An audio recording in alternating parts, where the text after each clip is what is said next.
eenyu filachuu danda'a eenyutu naa hojuu danda'a egeree kiyya kiyyalle ka ijoollee kiyyalle biyya kanallee eenyutu ceesisuu danda'a magaala kanaaf nama bu'aa fiduu danda'u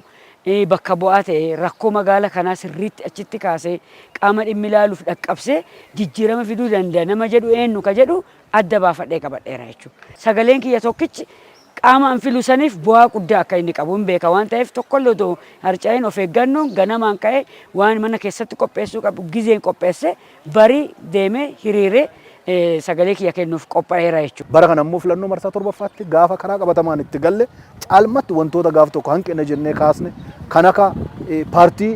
yeroo san carraa argate uummata carraa kennee fi akka biyya kana geggeessu keessatti warra baratee dhedhee yaadacha akka paartii amma biyya geggeessaa jirutti jechuudha. Paartileen keenya morkattoota marsaa jaffaa keessatti dorgomanii qaawwa isaanii argan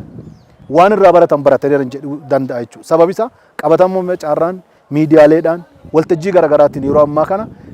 sagantaa isaanii uummataa dhiyeessaa jiran faana wantoonni abdii namatti toru waan ingedda rakkoo ta'e adda isaan furaa jiran waan jiruuf qixa kanaan nama boru isa ceesisuu danda'u nama biyya kana ceesisuu danda'u lammiin keenya adda baasee beekeetiin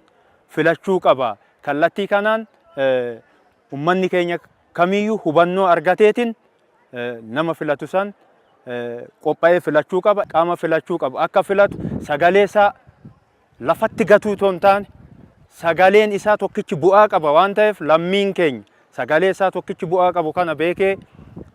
qaama filachuu qabu qaama biyya kana ceesisuu qabuuf sagalee isaa lafatti toon gatiin sagalee isaa